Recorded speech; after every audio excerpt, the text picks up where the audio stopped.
तो last session में हम लोगों ने कौन से आंदोलन के बारे में पढ़ा था?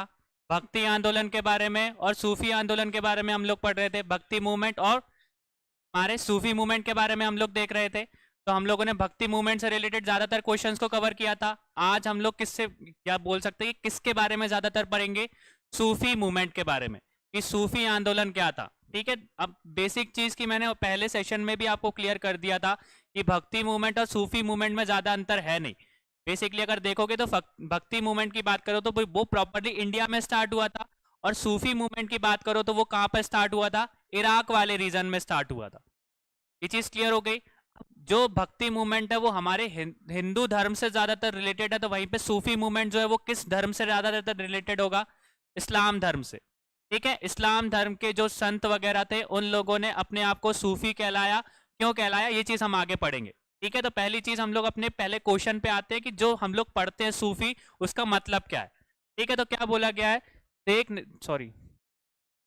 फर्स्ट क्वेश्चन क्या है हमारा आज का, कि सूफी शब्द अरबी शब्द सबा से बना है, जिसका अर्थ है the term Sufi derived from the Arabic word सफा विच मीन्स। तो यहाँ पे देखो, पहली चीज तो यहाँ पे हमको समझ में आ गया कि जो सूफी शब्द है वो कैसा शब्द है?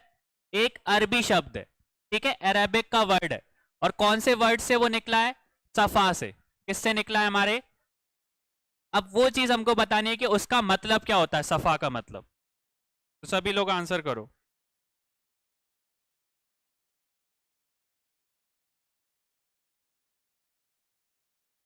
क्वेश्चन को ध्यान से पढ़ना और ऑप्शंस को ध्यान से पढ़ना।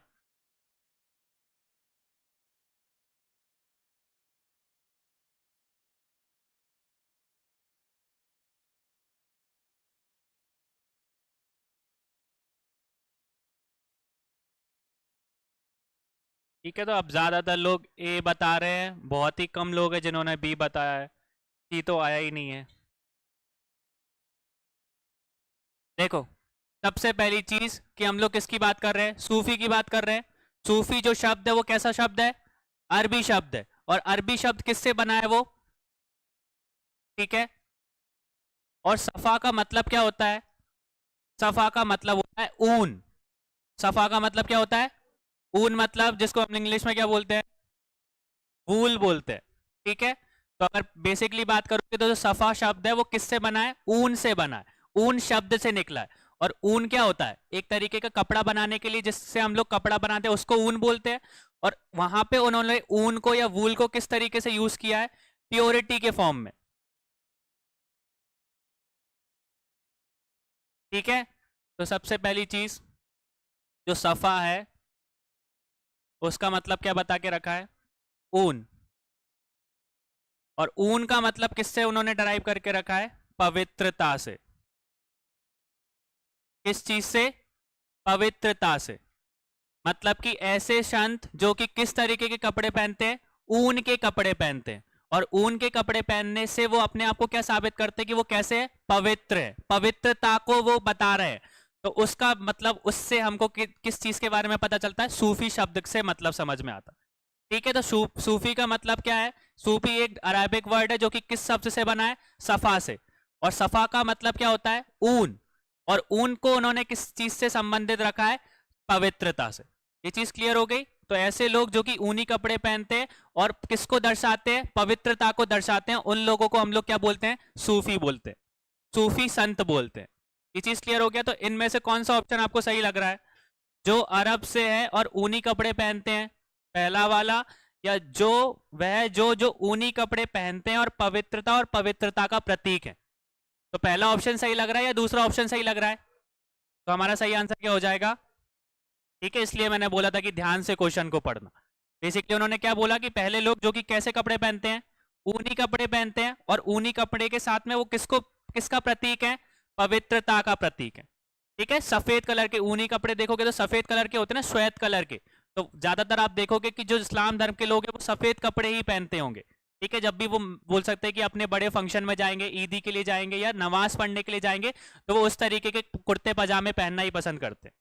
ठीक है, ये चीज क्लियर हो गई। तो सूफी संत को कैसे डराइव करा गया था कि जो कैसे कपड़े पहनते हैं? ऊन के कपड़े पहनते हैं। और ऊन के कपड़े पहनकर वो किस चीज का प्रतीक है? पवित्रता का प्रतीक। ये चीज क्लियर हो गई। सूफी शब्द का मतलब समझ में आ गया। तो यहां से ये चीज भी याद रखना कि जो सूफी शब्द है वो किस शब्द से निकला है, सफा शब्द से। और सफा कैसा शब्द है, अरबी शब्द है, ठीक है। और सफा का मतलब होता है ऊन, और ऊन किसका प्रतीक है, पवित्रता का। क्लियर हुआ सबको?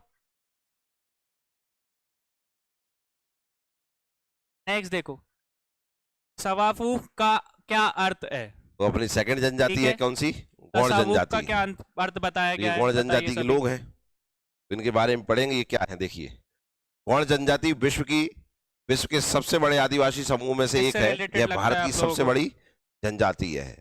मध्य प्रदेश की सबसे बड़ी जनजाति कौन सी है, भील। और भारत की सबसे बड़ी कौन सी है, गौड़ जनजाति। ठीक है ना, तो दोनों पे अपन को ये ध्यान रखना है। तो गौड़ जनजाति ठीक है। भारत तो की सबसे ज्यादातर बड़ी लोग इस्लाम से जनजाति बता है। रहे हैं, कुछ सूफी गौड़ से रिलेटेड जनजाति बता मध्य रहे हैं। तो प्रदेश हम की लोग कौन दूसरी सा सबसे बड़ी आंदोलन के बारे में जनजाति पढ़ है। रहे हैं? अगर मध्य सूफी प्रदेश के हिसाब आंदोलन से के देखें तो बारे ये में कौन पढ़ से रहे हैं। नंबर पे तो आ ये जाती जो है, आपका बोल रहे हैं और तसावुफ मध्य है, वो प्रदेश में किससे पहले रिलेटेड नंबर है? पे भील सूफीवाद से जनजाति आती रिलेटेड। है। अब ठीक देखना है, इस ध्यान तरीके से, के क्वेश्चन जहां पूछे मैं जा गौड़ सकते हैं डायरेक्ट। पढ़ाऊंगा आपको, जहां हम गौड़ पढ़ेंगे क्लियर हो गया? वहां क्वेश्चन भील का भी बनेगा। नेक्स्ट देखो, मैं पढ़ा रहा हूँ आपको निम्नलिखित गौड़ जनजाति, सूफी में से लेकिन पूछ रहा किसने हूँ क्या, भारत भील। को धरती पर स्वर्ग कहा भाई है? जो गौड़ के ठीक है, लाने हु हम अमंग द आंकड़े फॉलोइंग पढ़ेंगे। Sufi has called India a paradise on earth? किसने बोला है भैया?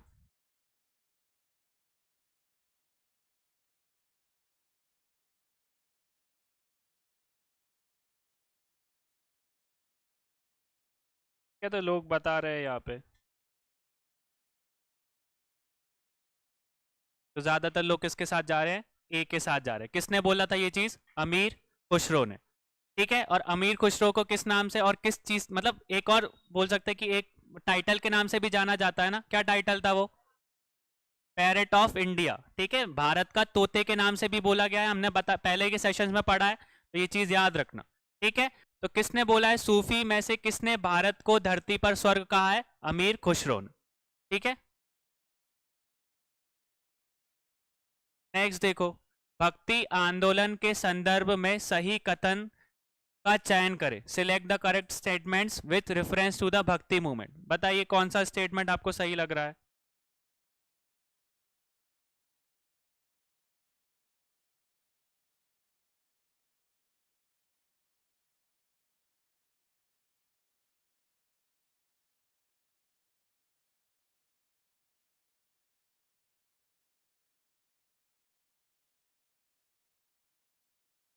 लोगों को दोनों सही लग रहा है। तो कोई ए बहुत कम बता रहा है, ज्यादातर लोग सी बता रहे हैं। अब देखो, पहली चीज, जो अलवर संत के भजनों का जो संग्रह है उसको क्या कहा जाता है? दिव्य प्रबंध कहा जाता है। ये स्टेटमेंट क्या है, सही है या गलत है? सही है। ठीक है, पहला स्टेटमेंट हमारा क्या सही है। तो ये चीज भी हमको याद रखनी है कि जो अलवर संत थे, उन अलवर संतों ने बहुत सारे भजन बनाए थे, और उन भजनों को एक साथ अगर संग्रह कर दिया जाए, उनका कलेक्शन कर दिया जाए, तो उनके कलेक्शन को, भजन के कलेक्शन को क्या बोला जाता था? दिव्य प्रबंध बोला जाता था। ये चीज क्लियर रहेगी। तो इस तरीके का क्वेश्चन आ सकता है कि अलवर संतों के भजनों का जो संग्रह है उसको क्या कहा जाता है? क्या कहा जाता है? दिव्य प्रबंध कहा जाता है। क्लियर हो गया? अब दूसरा स्टेटमेंट पढ़ो, अलवर संतों के काव्य, या किसकी बात कर रहे? साहित्य के जो संकलन था उसको क्या बोला जाता है? तिरुमलाई को बोल सकते तमिल वेद कहा जाता है। क्या स्टेटमेंट सही है? गलत है। ठीक है, तमिल वेद नहीं कहा जाता, उसको क्या कहा जाता है? क्या कहा जाता है? नाला यर दिव्य प्रबंध।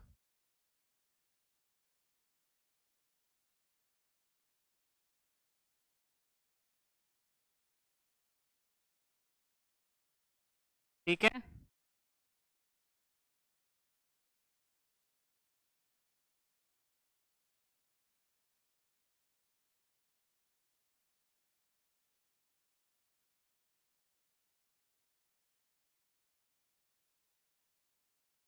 क्लियर है चीज? ठीक है, पहला स्टेटमेंट हमने देखा कि जो अलवर संत थे उनके भजनों का जो संग्रह था उसको क्या बोला जाता है? दिव्य प्रबंध बोला जाता है। वहीं पे अलवर संतों के जो काव्य थे या जो साहित्य थे उनके संकलन को किस नाम से जाना जाता है? नालायर दिव्य प्रबंध के नाम से जाना जाता है। तो दूसरा स्टेटमेंट हमारा क्या है? गलत है। तो चारों में से कौन सा स्टेटमेंट हमारा सही हो गया? पहला स्टेटमेंट। ठीक है, फर्स्ट हमारा सही है। ये चीज क्लियर हो गई। तो इसमें हमने क्या पढ़ा कि जो मतलब भक्ति आंदोलन के संदर्भ में हमको सही कथन को देखना था। तो पहला क्या बोला गया कि जो अल्बर संत थे उनके जो भजन रहते थे उनके कलेक्शन या संग्रह को क्या बोला जाता था, दिव्य प्रबंध बोला जाता था। और जो ही अल्बर संतों के जो काव्य थे या जो साहित्य थे उन साहित्य के कलेक्शन को क्या बोला जाता था, नालायर दिव्य प्रबंध। क्लियर हो गया। तो तेरे बोल से तिमिल वेद नहीं बोला जाता था। क्लियर हो गया ये चीज याद रखना। सही स्टेटमेंट कौन सा है, गलत स्टेटमेंट कौन सा है। क्लियर है। नेक्स्ट देखो, निम्नलिखित में से कौन कबीर की रचना है। तो कबीर दास की रचनाओं का नाम देखिए कौन सा सही है।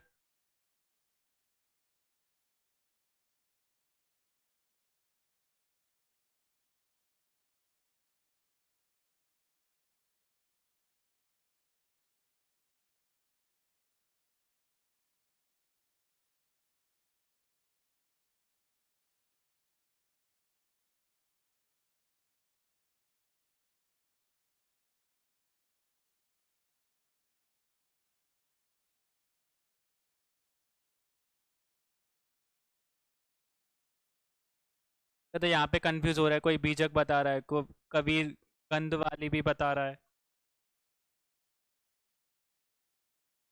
देखो, अगर इनकी बात करो तो ए और बी हमको देख के रखिए तो सारे के सारे उन्हीं की रचनाएं हैं। ठीक है, जो बीजक के बारे में पढ़ते हैं कबीर बीजक भी उन्हीं की है। फिर दूसरी चीज जो संथी जो ग्रंथ है वो भी किसका है, कबीर की ही रचना है। फिर दूसरा कबीर ग्रंथ वाली भी उन्हीं की रचना है और साथ में जो अनुराग सागर है वो भी उन्हीं की रचना है। ठीक है, और इनके साथ में दो और लिख लो, कबीर परछाई। ठीक है, फिर आदि ग्रंथ। ठीक है, इनको और जोड़ लेना। तो कबीर की हमने किसने कितनी रचनाओं के बारे में पढ़ लिया। पहला कौन सा है, कबीर बीजक। ठीक है, दूसरी कौन सी है, संधि ग्रंथ। फिर इसके बाद कबीर गंत्रवाली और इसके बाद अनुराग सागर। और इनके साथ दो अलग हमने कौन कौन सी पढ़ी, कबीर परछाई और साथ में आदि ग्रंथ। ठीक है, तो ये सारी की सारी किसकी रचनाएं हैं, कबीर दास की रचनाएं हैं। ठीक है, तो ये क्वेश्चंस बनते हैं यहां से बहुत सारे। क्लियर हो गया ये चीज।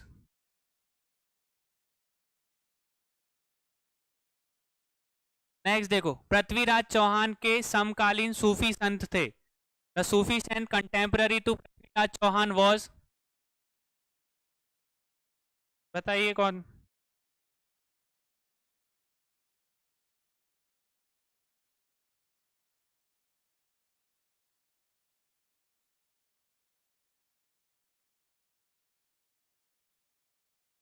ठीक है, तो कौन थे हमारे, ख्वाजा मोइनुद्दीन चिश्ती। ठीक है, ये किसके समकालीन थे, पृथ्वीराज चौहान के। ठीक है, इस तरीके के क्वेश्चन पूछे जा सकते हैं भैया। नेक्स्ट देखे, नेक्स्ट देखो, वह सूफी संत जिन्होंने भक्ति संगीत को ईश्वर के करीब जाने का एक तरीका बताया है, वह कौन है।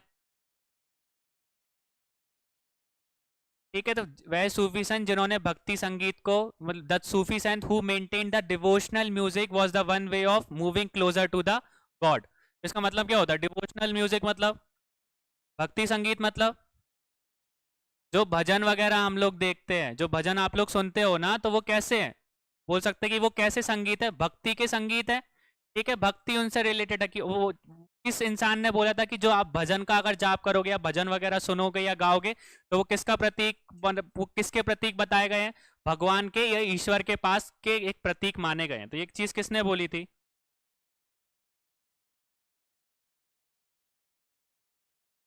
ठीक है, तो ये किसने बताया था, बाबा फरीदी ने बताया था। ठीक है, बाबा फरीद ने बताया था। ये चीज क्लियर हो गई। यहाँ से डायरेक्ट क्वेश्चन ही है, बेसिकली हम लोगों ने कल जो कॉन्सेप्चुअल क्वेश्चन थे मैंने वो चीज आपको बता दी थी। ठीक है, डायरेक्ट क्वेश्चन यहाँ पे, क्योंकि सूफी संत या सूफी मूवमेंट से रिलेटेड ज्यादा डीप में नहीं बताया गया हम लोगों को। ठीक है, और ज्यादा पढ़ना भी नहीं है हमको इतना। नेक्स्ट देखो, खानका क्या था। खानका एक तरीके की चीज, मतलब बोल सकते हैं कि कुछ जो जो खानका है वो किससे संबंधित है।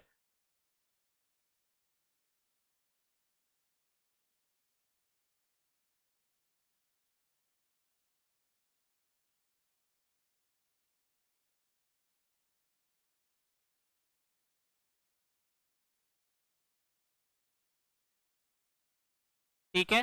तो जो खानका है वो एक तरीके का क्या है, एक तरीके का स्थान है जहां पे क्या करते हैं, जो सूफी फकीर लोग रहते हैं वो वहां पे रहते हैं।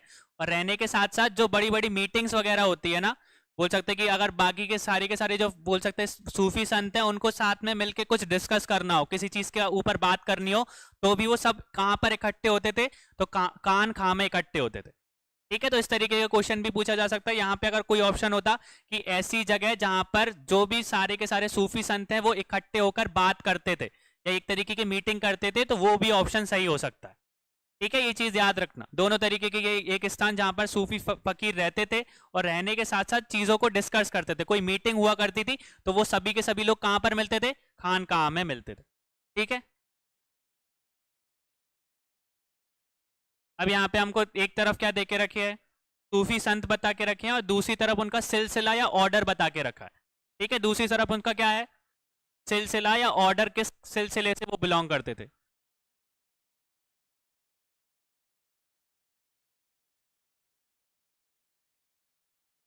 तो बताइए, सिंपल सिंपल से है, कुछ तो आप बता ही दोगे।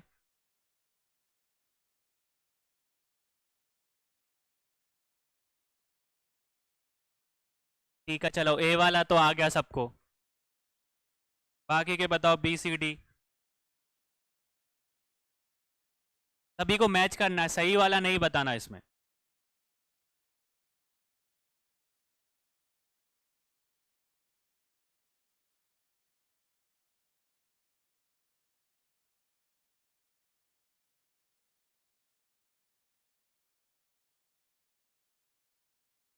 ए का सी के बाद बी का ए।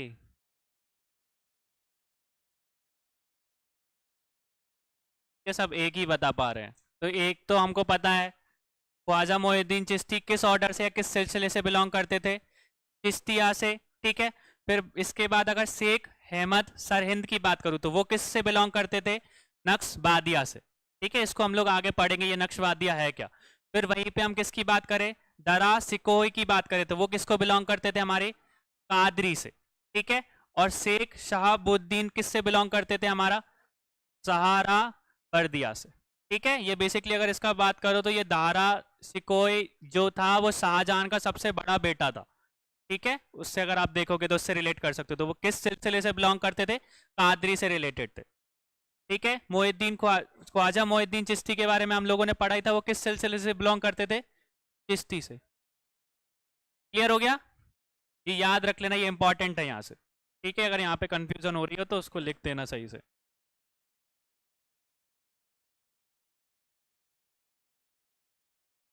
ठीक है। अगर ख्वाजा मोइनुद्दीन चिश्ती की बात करें तो वो किस सिलसिले से बिलोंग करते थे, चिश्तिया था। फिर इसके बाद शेख अहमद सरहिंद की बात करो तो वो किस सिलसिले से बिलोंग करते थे, नक्शवादिया से। फिर इसके बाद दारा शिकोह की बात करो तो जो शाहजहां का सबसे बड़ा बेटा था वो किस सिलसिले से बिलोंग करता था, कादरी। और शेख शहाबुद्दीन कहाँ से बिलोंग करते थे। ठीक है, ये चीज याद रखना यहाँ पे, क्योंकि यहाँ पे सूफी मूवमेंट से यही रिलेटेड क्वेश्चंस है। ऑर्डर सिलसिले के बारे में बहुत सारे क्वेश्चंस हमको जान मतलब देखने को मिले हैं पहले के साल में। फिर देखो, सबसे रूढ़िवादी सूफी आदेश था। ठीक है, इन सब में से कौन सा था जो कि सबसे रूढ़िवादी था या ऑर्थोडॉक्स सूफी थे।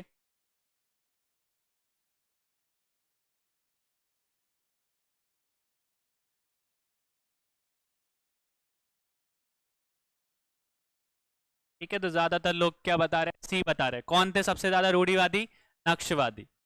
ठीक है, कैसे रूढ़िवादी थे, कैसे बता सकते हैं कि वो रूढ़िवादी थे। नेक्स्ट क्वेश्चन को देखो फिर, सूफीवाद का निम्नलिखित में से कौन सा सिलसिला संगीत के विरुद्ध था। विच ऑफ द फॉलोइंग सिलसिला of Sufism was against music.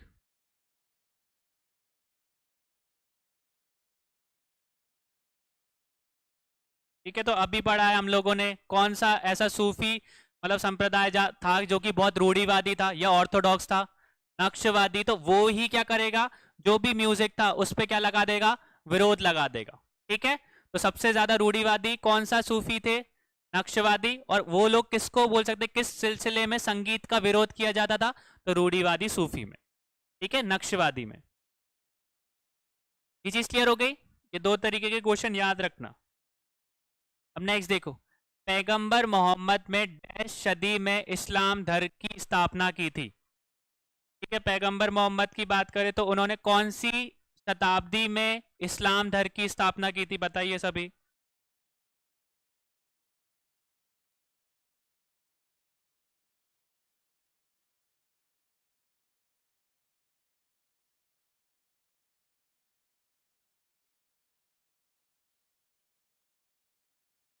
थोड़ा सा भैया सोच समझ के करना ये चीज। अब इतना बता दो मेरे को चलो कमेंट सेक्शन में कि बेसिकली इस्लाम धर्म जो था वो प्रॉफिट मोहम्मद साहब ने किस ईयर में फाउंड किया था, फिर इसके बाद हम लोग आंसर को देखेंगे।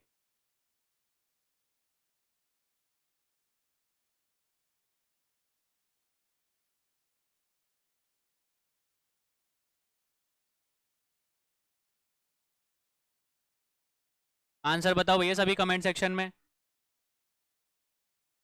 नेट पे मत देखने बैठ जाना।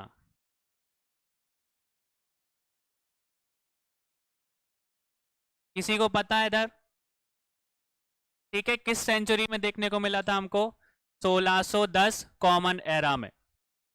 ठीक है, उस टाइम पे उन्होंने किसको फाउंड किया था? इस्लाम धर्म को फाउंड किया था। किस जगह पे किया था? जगह गैस कर सकते हो भैया? उनका मेन तीर्थ या तीर्थ तीर्थ कहां पर है? ठीक है, तो कहां पे फाउंड हुआ था सबसे पहले इस्लाम धर्म? मक्का में। ये चीज क्लियर हो गई। पैगंबर मोहम्मद ने किस साल में या किस शताब्दी में, पहले सबसे पहली चीज, किस साल में इस्लाम धर्म को फाउंड किया था? 610 में। 610 कॉमन एरा में। कहां पर किया था? मक्का में किया था। अब 610 की बात करूं तो ये 610 जो है वो किस सेंचुरी में या किस शताब्दी में आएगा? 6th सेंचुरी में, 7th सेंचुरी में। ठीक है, तो किस सेंचुरी में उन्होंने फाउंड किया था? 7th सेंचुरी में फाउंड किया था। ये चीज क्लियर हो गई? समझ में आया? पैगंबर मोहम्मद जी ने, बोल सकते हैं पैगंबर मोहम्मद ने डैश शताब्दी, कौन सी शताब्दी में? 7वीं शताब्दी में इस्लाम धर्म की स्थापना की थी। ठीक है, फाउंड किया था। फिर वहीं पे अगर एग्जैक्ट ईयर की बात करो तो कौन सा ईयर है? 610 कॉमन एरा। ठीक है, और किस जगह पे किया था? मक्का में किया था। मक्का कहां पर आता है? सऊदी अरब में कि यूएई में? यूएई और सऊदी अरब अलग अलग है कि एक ही है? अलग अलग है, ये चीज याद रखना। सऊदी अरब में आता है, जो मक्का एंड मदीना है तो उसके लिए उनको सऊदी अरब जाना पड़ता है, कोई भी अगर तीर्थ के लिए जा रहा है तो। ठीक है, और वो इस्लाम धर्म का सबसे बड़ा, बोल सकते हैं कि हमारे इधर जैसे 4 धाम है वैसे उन लोगों के लिए वो तीर्थ स्थल सबसे बड़ा है। ठीक है, नेक्स्ट देखो, निम्नलिखित में से किसने अमीर खुसरो को का शिक्षक माना जाता है? Which among the following is considered to be the teacher of Amir Khusro?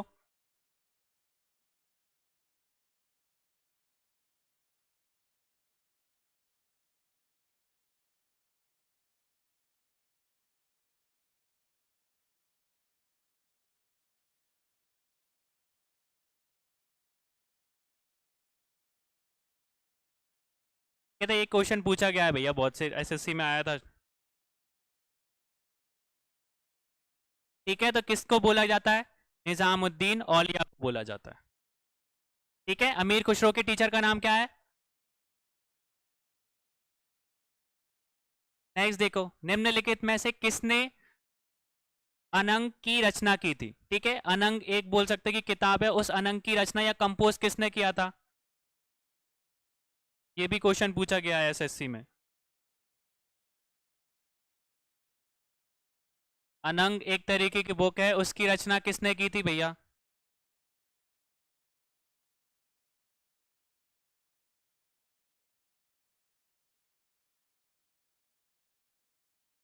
किसने की थी? ज्ञानेश्वर ने की थी। ठीक है, किसने की थी रचना? और जो ज्ञानेश्वर थे वो कैसे संत थे? मराठा संत थे। कैसे संत थे? मराठा संत थे। ठीक है,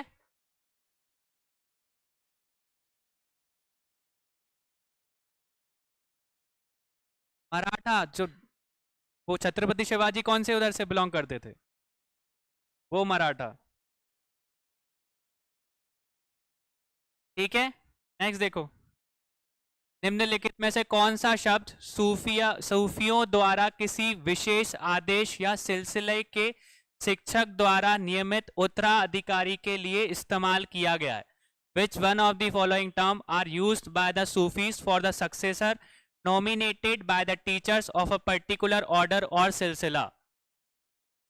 उस चीज को उन्होंने क्या बुलाया है? ध्यान से पढ़ो उस क्वेश्चन को।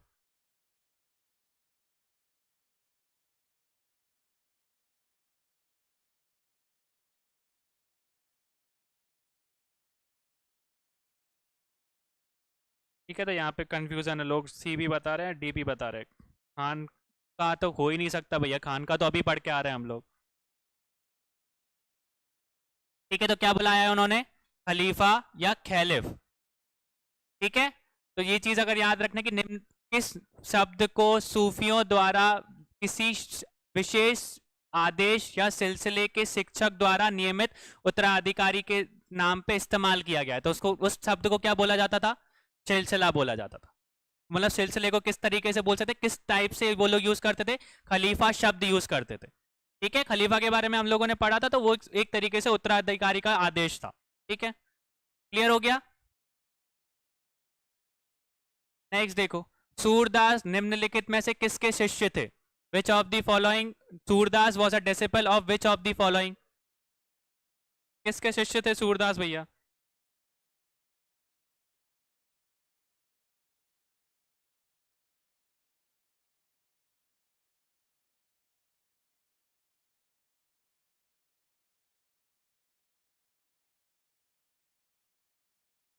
ठीक है, तो किसके शिष्य थे? वल्लभाचार्य के।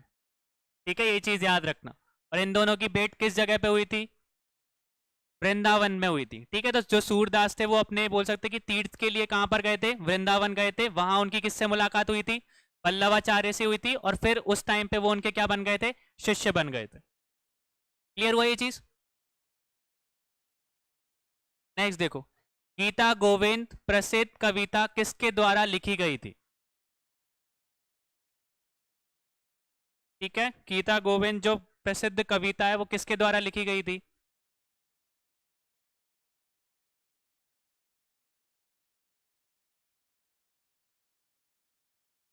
और एक और इससे रिलेटेड हमारा क्वेश्चन आया है एसएससी में, गवर्नमेंट एग्जाम में, कि गीता गोविंद में कितने चैप्टर्स हैं?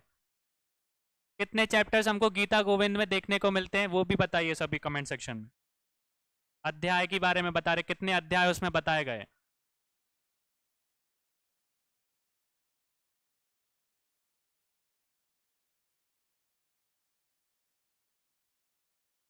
लोगों के कमेंट आना स्टार्ट हो गए, 18। और भगवत गीता में कितने अध्याय अध्याय देके रखे हैं? तो 18 भगवत गीता के बता रहे हो आप लोग। ठीक है, सबसे पहली चीज, गीता गोविंद जो प्रसिद्ध कविता है उस किसके द्वारा लिखी गई थी? जयदेव के द्वारा। ठीक है, इस कविता में उन्होंने किस चीज के बारे में बताया? राधा और कृष्ण के संबंध, मतलब relationship between Krishna, Radha and gopis. मतलब कि जो कृष्णा है, राधा है, और जो गोपीज है, उनके जो बोल सकते कि जो रास लीला है ना, उस चीज का विवरण हमको किस बुक में देखने को मिलता है? गीता गोविंद में देखने को मिलता है। ठीक है, ये चीज क्लियर हो गई। और फिर इसके बाद हम लोग बात करते हैं कि अध्याय की, इससे रिलेटेड क्वेश्चन जरूर पूछा गया है कि गीता गोविंद में कितने अध्याय या कितने चैप्टर्स हमको दिए गए हैं? तो उसमें 12 चैप्टर्स है, ये चीज याद रखना। 18 हमको भगवत गीता में देखने को मिलते हैं। ठीक है, ये क्वेश्चन पूछा जा सकता है, और पूछा गया है मतलब। क्लियर हो गया? तो कंफ्यूज मत होना, गीता गोविंद में कितने चैप्टर्स है, कितने अध्याय देखने को मिलते हैं? 12। और भगवत गीता की बात करो तो भगवत गीता में कितने अध्याय हैं? नेक्स्ट देखो, निम्नलिखित में से कौन सा वारकरी संप्रदाय के संत थे? ठीक है, वारकरी संप्रदाय की बात करें तो कौन से संत को बिलोंग करता है वारकरी संत?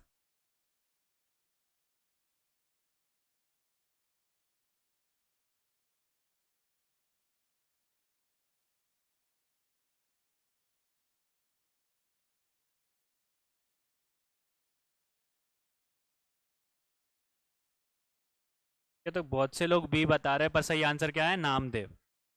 ठीक है, who among the following was the Sant of Warkari sect या संप्रदाय? तो वारकरी संप्रदाय जो है वो किस संत से रिलेटेड है? नामदेव संत से, ठीक है। और ये जो बोल सकते हैं जो नामदेव संत है, इनका जो संप्रदाय है वारकरी, वो किस क्षेत्र में हमको ज्यादातर देखने को मिलता है? महाराष्ट्र या कर्नाटका वाले रीजन में, ठीक है। और बेसिकली वो इस संप्रदाय में स्ट्रिक्ट रिस्ट्रिक्शन है किसके प्रति? अल्कोहल और टबैको के प्रति, कि कोई भी शराब नहीं पिएगा, और बेसिकली कोई भी बोल सकते हैं जो जर्दा वगैरह खाते हैं ना, इस चीज का स्ट्रिक्ट किसने बना करके रखा है? इस संप्रदाय में ये स्ट्रिक्टली बैन है, ठीक है।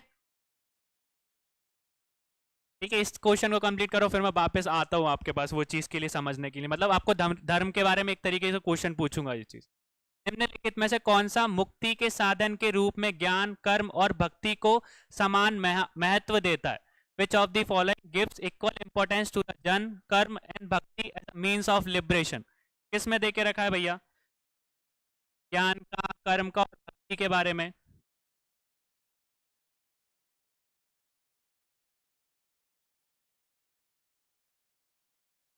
ठीक है, तो किस में देके रखा है? भगवत गीता में, ठीक है। तो भगवत गीता में क्या बोल के रखा है कि अगर आपको मोक्ष की प्राप्ति करनी है तो मोक्ष की प्राप्ति के 3 तरीके हैं। कौन सा तरीका? सबसे पहली चीज कि भक्ति के थ्रू आप उसको मोक्ष को प्राप्त कर सकते हो, भगवान की भक्ति में इतने लीन हो जाओ कि सीधी आपकी आत्मा का जो है परमात्मा से क्या हो जाए? मिलन हो जाए। पहला मार्ग क्या है? भक्ति। दूसरा क्या बता के रखा है? ज्ञान। दूसरी चीज क्या है? दूसरा ज्ञान पे हम बाद में आएंगे। दूसरा क्या है? कर्म, कि आप अपने अच्छे कर्मों के थ्रू आप किसको प्राप्त कर सकते हो? मोक्ष को प्राप्त कर सकते हो। और तीसरी चीज क्या बता के रखिए? ज्ञान, कि आप ऐसा ज्ञान प्राप्त करोगे, मतलब सच्चा ज्ञान प्राप्त करके आप किसकी प्राप्ति कर सकते हो? मोक्ष की प्राप्ति। अब आप बोलो कि सर अब मैं हिस्ट्री में पीएचडी कराता हूँ, डबल पीएचडी कराता हूँ, तो मेरे पास ज्ञान अर्जित हो जाएगा, तो मुझे मोक्ष की प्राप्ति हो जाएगी। ऐसा ही है क्या? वही वाले ज्ञान की बात कर रहा हूँ क्या मैं परम ज्ञान की बात कर रहा हूँ। बेसिकली ऐसा ज्ञान जिसमें आत्मज्ञान की प्राप्ति हो सके, जो गौतम बुद्ध और हमारे वो स्वामी महावीर को मिली थी। ऐसे ज्ञान की बात हो रही है जिससे आप क्या कर सको? आत्मज्ञान की प्राप्ति हो सके। फिर आत्मज्ञान के बाद ही आपको किसकी प्राप्ति होगी? मोक्ष की प्राप्ति होगी। ये चीज क्लियर हो गई? तो भगवत गीता में 3 तरीके से हम मोक्ष को प्राप्त कर सकते हैं। पहला क्या है हमारा? भक्ति के मार्ग से, दूसरा अपने अच्छे कर्म के मार्ग से, और तीसरा ज्ञान की उत्पत्ति से। अगर हमारा ज्ञान कैसा हो जाए? सच्चे ज्ञान अगर हमको प्राप्त हो गया तो किसकी प्राप्ति हो जाएगी? मोक्ष की प्राप्ति हो जाएगी, जैसे गौतम बुद्ध और स्वामी महावीर को हुई थी। ठीक है, तो ये चीज किसमें बता के रखी है? हमारी भगवत गीता में। तो भगवत गीता के जो बोल सकते रचयिता कौन है? वेद व्यास। वो किस लैंग्वेज में हमको देखने को मिलती है? संस्कृत। कितने चैप्टर्स है उसमें, और कितने श्लोक और कितने वर्सेस हमको देखने को मिलते हैं? 700। ठीक है, तो ये तरीके के भगवत गीता के जो क्वेश्चन है ये याद रखना। क्लियर हुआ ये चीज?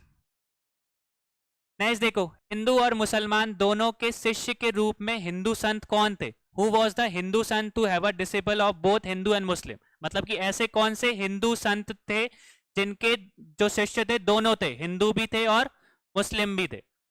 कौन थे वो?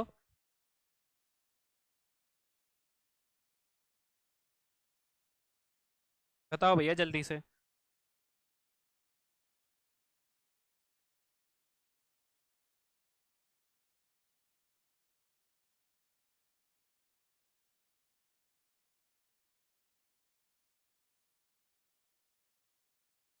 ठीक है, तो कौन थे वो?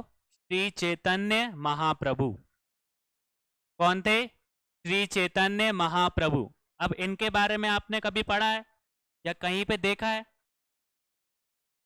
अंग्रेजों के मंदिर के बारे में सुना है? मना सा तो कर रहे हैं भाई। किसको किस नाम से जाना जाता है? ISKCON temple. इस्कॉन का full form? International society for Krishna consciousness. ISKCON नाम सुना है ना? ठीक है, तो जो इस्कॉन मंदिर है, उस इस्कॉन मंदिर की बात करोगे तो इस्कॉन मंदिर में हमको जो श्री चैतन्य महाप्रभु है उनकी मूर्ति देखने को मिल जाएगी। ठीक है, वहां पे वो लोग उनकी आराधना करते हैं। उनको मतलब बोला जाता है कि जो चैतन्य महाप्रभु हैं वो श्री कृष्ण और जो राधा है उनका बोल सकते हैं कि अवतार है। दोनों का मिक्स करके एक अवतार माना गया है। कौन को माना गया है? श्री चैतन्य महाप्रभु को। ठीक है, इसलिए उनकी आराधना करते हैं कि ये चीज उनके मतलब बोल सकते हो कि इस्कॉन धर्म में या इस्कॉन की बुकों में हमको ज्यादातर देखने को मिलता है कि जो चैतन्य महाप्रभु हैं उन्होंने मतलब विष्णु भगवान ने एक कलयुग में भी एक अवतार लिया था। उस अवतार का नाम क्या है? श्री चैतन्य महाप्रभु, जो कि किसके मिक्सचर है? श्री कृष्ण और राधा के दोनों के मिक्सचर माने जाते हैं। ठीक है, वही चीज हम इसमें पढ़ते हैं कि दोनों के वो जो चैतन्य महाप्रभु हैं उनके शिष्य दोनों धर्म के थे, हिंदू भी थे और मुस्लिम भी थे। ठीक है, ये चीज याद रखना। क्लियर हो गया ये चीज? तो हमारा ये लास्ट क्वेश्चन है अभी का कि सूफी आचार्यों ने अपनी सभाओं को अपनी खानकाओं के आयोजित किया। उन्होंने यह भी कहा जाता है the Sufi master held the assemblies in the khanqah which were also called. उनको और क्या कहा जाता है?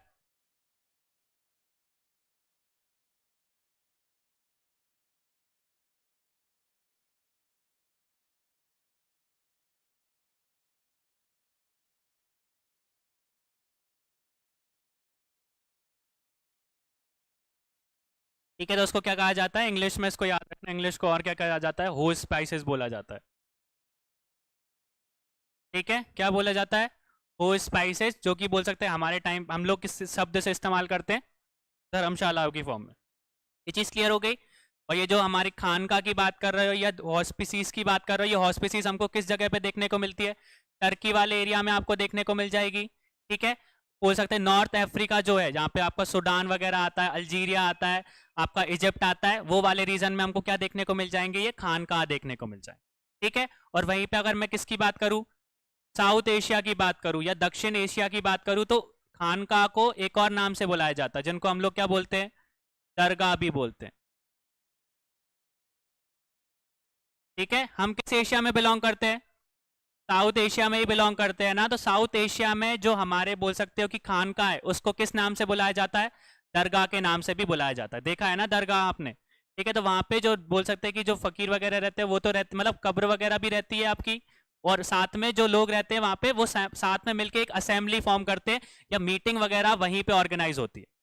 ठीक है, तो बहुत सी किताबों में खानका अगर बात करोगे तो साउथ एशिया में उनको क्या बोल के रखा है? खानका को दरगाह के नाम से भी जाना जाता है। ये चीज क्लियर हो गई? समझ में आ गया ये चीज? अब देखो, वो चीज हम लोगों ने पढ़ी थी ना कि जो शराब है या तबैको है वो बरकारी जो संप्रदाय है उसमें बैन करके रखा है। ऐसे अब हम लोग देखें बेसिकली कि मुस्लिम धर्म के बारे में आप लोगों ने पढ़ा है, इस्लाम धर्म के बारे में पढ़ा है। इस्लाम धर्म में बेसिकली बात करो तो उन्होंने शराब को हराम मान के रखा है कि शराब को कंज्यूम करना या शराब पीना उनके लिए क्या है? हराम है। और वहीं पे अगर मैं क्रिश्चियनिटी की बात करूं तो क्रिश्चियनिटी में अगर आप चर्च में जाओगे तो चर्च में भगवान को चर्च वो वाइन चढ़ाई जाती है, शराब चढ़ाते हैं ना। तो इसके पीछे का लॉजिक क्या है? कि एक संप्रदाय जो है वो शराब को मान ही नहीं रहा और दूसरा संप्रदाय अपने भगवान को ही शराब पिला रहा है। कभी सोचा है इस चीज के बारे में? ये थोड़ा तो मतलब बेसिकली आप देखते हो ना चीजों को, आपको देखने को मिलता है ना कि आप दरगाह मतलब बेसिकली जो बोल सकते हैं मुस्लिम लोग हैं या इस्लाम धर्म के लोग हैं, वो बेसिकली शराब को हराम मानते हैं।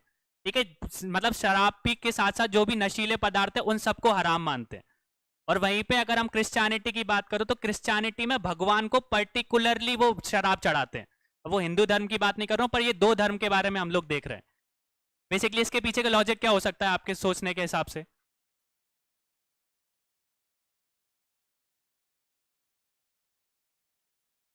हाँ, सबसे सही चीज कि जहां पे वो रिलीजन फॉर्म हुआ या रिलीजन फाउंड हुआ, वहां की ज्योग्राफी की सबसे मेन चीज है। मेन चीज अभी हमने देखा जो इस्लाम धर्म, वो इस्लाम धर्म कहाँ पे स्टार्ट हुआ था? सऊदी अरब में या मक्का की बात करूं मैं? ठीक है, या पर्टिकुलरली बात करें तो हमारा साउथ इन एशिया जो एशिया वाला पार्ट है, जो अरबी एरिया है, वहां पे ये डेवलप हुआ। अब वहां पे टेम्परेचर या ज्योग्राफी कैसी है? हॉट टेम्परेचर है या कोल्ड टेम्परेचर है? गर्मी ज्यादा पड़ती है ना वहां पे, और इतनी ज्यादा गर्मी पड़ती है कि लगभग मान के चलो 45 डिग्री सेल्सियस वहां पे क्या रहता है? नॉर्मल टेम्परेचर रहता है। ठीक है, 40 से 45 ही लाया करता है। और उतनी टेम्परेचर में अगर कोई शराब को कंज्यूम कर लेगा तो जिंदा बच पाएगा क्या? नहीं बच पाएगा। और वहीं पे अगर मैं इसका जस्ट उल्टा कर दूं तो क्रिश्चियनिटी जो है वो किस कॉन्टिनेंट में डेवलप हुई थी? यूरोप वाले रीजन में। और यूरोप में टेम्परेचर कैसा रहता है? ठंडा रहता है, और इतना ठंडा रहता है कि वहां पे नॉर्मल टेम्परेचर आपको क्या देखने को मिल जाएगा? 5 डिग्री सेल्सियस। और ठंडों के टाइम पे माइनस में पहुंच जाता है। और अगर वो माइनस में टेम्परेचर पहुंच गया तो अपने शरीर को गर्म रखने के लिए सबसे अच्छी चीज क्या है? शराब है। ये चीज क्लियर हो गई? तो जो ज्योग्राफी है वो उस ज्योग्राफी ने ही उस रिलीजन को बोल सकते हैं, उस रिलीजन की जो चीजें, जो प्रथाएं, परंपराएं जो चल रही है उसको डेवलप करा है। ठीक है, जहां पे बोल सकते हैं कि जो इस्लाम धर्म है जो शराब को हराम मानता है, तो वही चीज है कि बहुत सी चीजें ऐसी हमको देखने को मिलती है जो कि अगर धर्म के साथ जोड़ दी जाए तो लोग उसको मानेंगे। जैसे हमारे इधर भी हमने देखा ना, हिंदू धर्म में बहुत सारी ऐसी चीजें जो धर्म के नाम पे की जाती है। ठीक है, उस चीज के पीछे का लॉजिक हम लोगों को नहीं पता, पर इस तरीके की चीजें हमको देखने को मिलती है। ठीक है, तो बेसिकली आपने देखा वहां पे कि जो यूरोप वाला रीजन है, वहां पे अगर कोई भी इंसान 5 डिग्री या 5 डिग्री सेल्सियस से कम वाले माइनस में, तो जिंदा बच पाएगा क्या अगर शराब को कंज्यूम नहीं करेगा? तो इसलिए वहां पर उनकी बाइबल में या उनके भगवान को शराब चढ़ाई जाती। ठीक है, तो अलग अलग जो हमारे धर्म की बात करो तो अलग अलग धर्म अलग अलग लोकेशन या ज्योग्राफी के हिसाब से वहां पे क्या हुआ, डेवलप हुए, और उसी ज्योग्राफी के हिसाब से उन्होंने अपने नियम कानून बना के रखे। ये चीज क्लियर हो गई? ऐसे हम लोग बाकी के इस्लाम मतलब बाकी के धर्म के बारे में नहीं बता रहा हूँ, पर बेसिकली आपको डिफरेंस बता दिया। ये चीज क्लियर हो गई? तो इस तरीके की थिंकिंग भैया डेवलप करके रखा करो कि आपको समझ में आना चाहिए कि ये चीज यहाँ पे हो रही है, तो इसके पीछे का तर्क क्या है, इसके पीछे का रीजन क्या है। तो अगर आपके अंदर क्यूरियोसिटी होगी, जिज्ञासा होगी, तो वो चीज आप फॉलो करोगे और उसको जानने की कोशिश करोगे। ठीक है, ये चीज क्लियर हो गई? तो यहाँ पे हम लोगों ने हमारा क्या टॉपिक पढ़ा, सूफी मूवमेंट या भक्ति मूवमेंट या भक्ति आंदोलन या सूफी आंदोलन के बारे में रिलेटेड सारे क्वेश्चंस कर लिए। ठीक है, भक्ति आंदोलन हमने समझ लिया अच्छे से। ठीक है, कि अल्बर्स के बारे में समझ लिया, नयनार्स के बारे में समझ लिया, सरगुण के बारे में समझ लिया, निर्गुण के बारे में समझ लिया। ठीक है, अद्वैत के बारे में समझ लिया, विशिष्ट अद्वैत के बारे में समझ लिया। यहां से क्वेश्चंस बहुत सारे बनते हैं और डायरेक्ट क्वेश्चन हम लोग डायरेक्टली सॉल्व कर चुके हैं। सूफी में ज्यादा नहीं पूछा जाता, पर सूफी का मतलब जरूर अच्छे से याद रखना। ठीक है, सूफी में मतलब याद रखना है, और बहुत सारे जो सिलसिले के जो संत हैं उनको हमको याद रखना है। यहीं से हमारा टॉपिक क्लियर हो सबको? कोई डाउट है? ठीक है, थैंक यू।